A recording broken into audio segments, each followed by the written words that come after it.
Ma femme m'a abandonné et a laissé une lettre expliquant pourquoi. J'ai passé des années à essayer de la retrouver sans succès, mais maintenant elle est de retour, suppliant de se réconcilier. Avant que ma femme ne m'abandonne, elle avait agi de manière étrange pendant des mois. Elle travaillait souvent des heures supplémentaires et était toujours sur son téléphone. Puis, apparemment, sans aucune raison, je suis rentré du travail un jour pour trouver une maison totalement vide.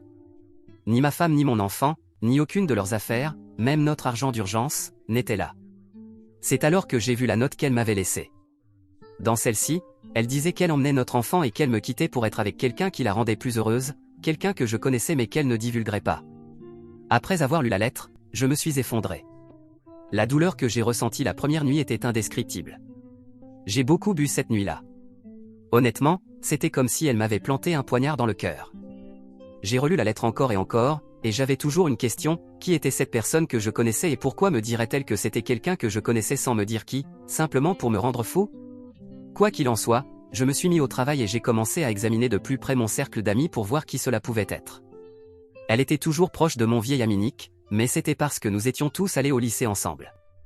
J'avais invité Nick plusieurs fois, et il parlait occasionnellement des projets de science qu'ils avaient eus et se remémorait la simplicité de cette époque, mais j'étais presque sûr qu'aucune relation n'avait découlé de cela. Ensuite, j'ai pensé à mon collègue Trey. Elle parlait toujours très bien de lui, le complimentant sur sa gentillesse et sur sa belle voiture, mais elle ne semblait jamais être intéressée par lui. J'ai passé les semaines suivantes à passer en revue les partenaires potentiels. L'idée qu'elle aime quelqu'un d'autre, quelqu'un que je connaissais, me rendait fou. J'ai beaucoup bu et je ne pouvais pas supporter l'idée que cet autre homme obtienne le même traitement et le bonheur que j'avais de notre relation. En plus, elle avait emmené mon enfant. Beaucoup de pensées me traversaient l'esprit les semaines suivantes. J'ai retracé mes pas au cours des 6 années de notre mariage, essayant de comprendre ce qui avait mal tourné et qui pourrait la satisfaire de manière que je ne pouvais pas. Les mois ont passé et j'ai envisagé le divorce ou d'informer la police que mes enfants avaient été enlevés injustement, mais je ne pouvais pas m'y résoudre. Je n'avais aucune motivation pour cela. Je restais des heures allongé sur le lit. Mon matelas était devenu mon refuge, et la marque dans mon lit devenait de plus en plus humaine à mesure que le temps passait. La maison était devenue sale et tout le monde autour de moi semblait suspect. Je n'étais allé nulle part pendant des semaines, sauf au travail et à la maison. Chaque fois que j'essayais de dormir, je voyais ma femme Émilie dans mes rêves rire avec cet homme mystérieux et mes enfants commençant à l'appeler papa et profitant de la famille que j'avais créée. J'ai vérifié tous ces comptes de réseaux sociaux et il n'y avait aucun changement, aucune nouvelle publication ni de nouveaux abonnés. J'ai appelé tous ses collègues de travail chaque jour et il me disait toujours qu'il ne l'avait pas vu. Je lui ai envoyé des emails et je l'ai appelé de différents numéros, mais je n'ai pas réussi à la contacter. Mon dernier recours pour la retrouver était de consulter les registres publics. Je suis allé là-bas pour voir s'il y avait des dossiers concernant un changement de propriété à son nom, mais je n'ai rien trouvé. À ce stade, j'avais perdu ma famille, mes amis et ma volonté de vivre. J'ai même envisagé d'engager un détective privé, mais cela n'avait aucun sens. C'est alors que j'ai décidé d'appeler mon frère Isaac. Je ne sais pas ce que j'attendais de cette conversation, mais j'ai réalisé, au fond de moi, que je voulais vivre, car si ce n'était pas le cas, je ne l'aurais pas appelé.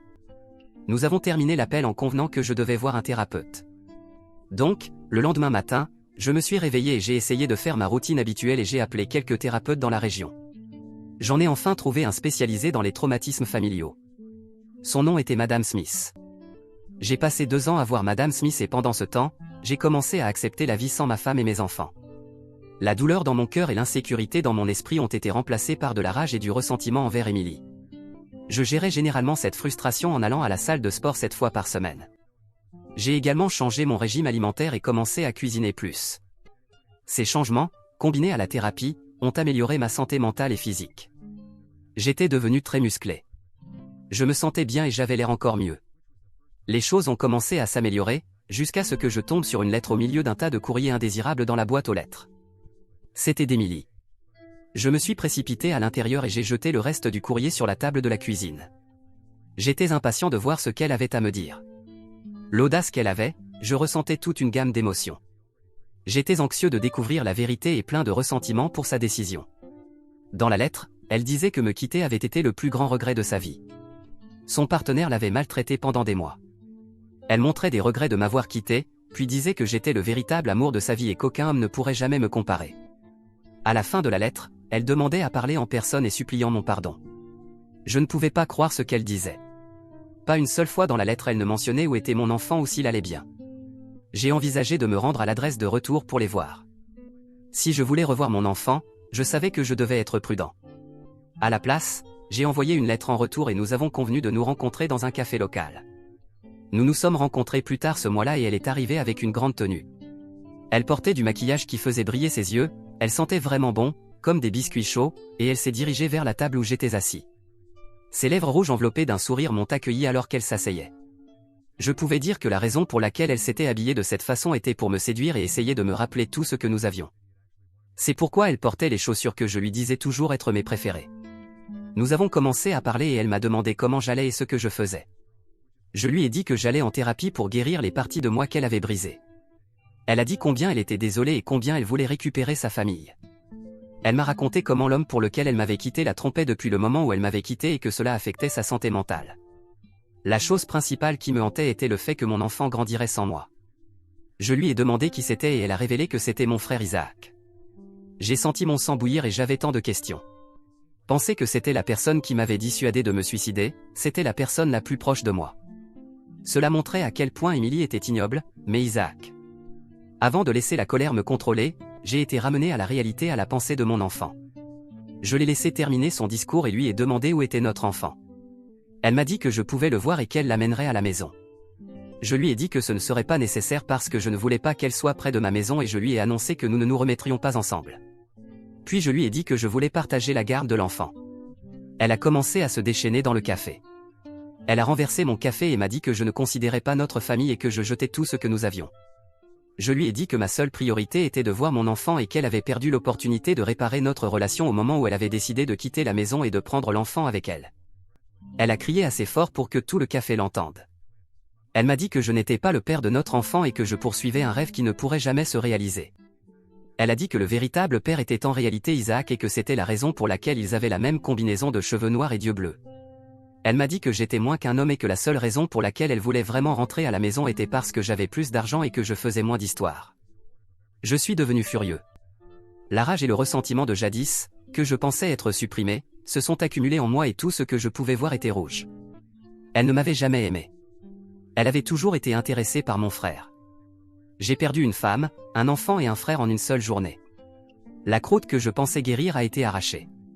Nous avons eu une énorme altercation et je ne me souviens plus de grand-chose. Émilie me criait dessus et alors que je me levais pour essayer de quitter les lieux, j'ai été frappé à l'arrière de la tête avec quelque chose de lourd. Je me suis réveillé à l'hôpital. Je voyais du rouge autour de moi. Le médecin est entré et m'a dit que j'avais été frappé avec une cafetière et qu'ils avaient dû retirer des éclats de ma tête. C'est là où j'en suis maintenant. Mise à jour, quelques jours plus tard, j'ai finalement été libéré de l'hôpital et ils m'ont appelé un taxi. En attendant le taxi, tout ce à quoi je pouvais penser était de perdre à nouveau ma famille. Non seulement ma femme m'avait quitté pour mon propre frère, mais l'enfant que j'élevais n'était pas le mien. Je me sentais trahi par tout le monde autour de moi. Je me sentais tellement seul. Le taxi est arrivé et je lui ai dit de m'emmener au bar le plus proche. Au bar, j'en étais à ma 4e boisson et les sentiments que je fuyais ne faisaient que s'intensifier. Je me suis levé après y avoir passé des heures et la dernière boisson m'a frappé comme un camion. Ma tête tournait et la pièce tournait. J'ai trébuché dehors pour rentrer chez moi, mais je n'ai pas pu atteindre l'arrêt de bus. Je me sentais faible et je me suis évanoui sur le trottoir. Je ne me suis réveillé que le lendemain matin. Je me suis réveillé avec la tête encore tournante et ma blessure palpitante. J'ai regardé autour de moi et j'ai vu des gens autour de moi. Quelqu'un m'a parlé et m'a demandé ce que je faisais là. J'avais trop mal pour parler. Je suis resté là immobile. Quelques minutes plus tard, un type au hasard s'est approché de moi et m'a demandé si je cherchais un zip. Je suis resté perplexe quant à ce qu'était un zip jusqu'à ce qu'il le sorte de sa poche et me montre une substance poudreuse. Je n'avais jamais consommé de substance avant, mais à ce moment-là, je voulais n'importe quoi pour enlever la douleur que je ressentais. Je n'avais vraiment plus rien à perdre ni à vivre. J'ai cherché mon portefeuille et j'ai remarqué qu'il n'était pas là. Quelqu'un devait l'avoir pris pendant que j'étais inconscient. Je lui ai demandé de m'aider cette fois et il me l'a donné. Il m'a dit que je devais laisser quelque chose pour s'assurer que je reviendrais. La seule chose que j'avais sur moi était mon téléphone et il n'avait plus beaucoup d'utilité de toute façon. La sensation que j'ai ressentie après l'avoir utilisé pour la première fois m'a envoyé sur la lune. Je me sentais au sommet du monde, et les pensées d'Émilie et de l'enfant étaient encore dans mon esprit, mais je ne m'en souciais plus. Je me sentais enfin heureux. J'ai surfé sur cette vague un peu jusqu'à ce qu'elle commence à disparaître. La descente était la partie difficile.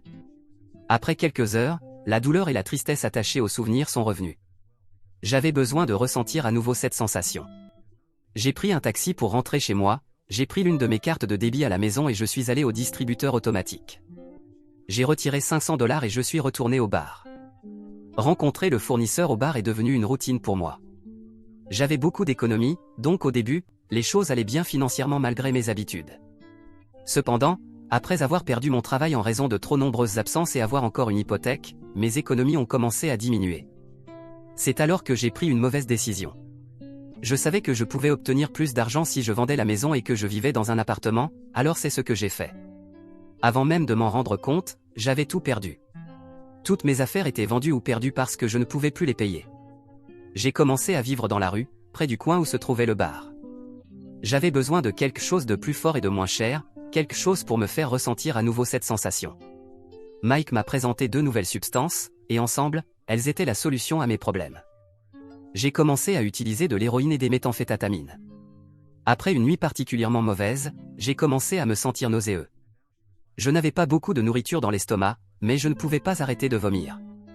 J'avais l'impression qu'un éléphant était assis sur ma poitrine à chaque respiration que je prenais. Le monde autour de moi tournait et mon cœur battait à tout rompre. L'arrière de ma tête palpitait. J'ai essayé de demander de l'aide, mais aucun mot n'est sorti. Tout autour de moi est devenu sombre. Je me suis réveillé dans un lit d'hôpital avec ma mère à mes côtés. Apparemment, d'une manière ou d'une autre, quelqu'un avait informé ma mère que son fils était littéralement au bord de la mort. Pour faire court, elle m'a exigé d'aller en cure de désintoxication et c'est ce que j'ai fait. Je suis ici maintenant, essayant de sauver ce qui reste de ma vie pathétique.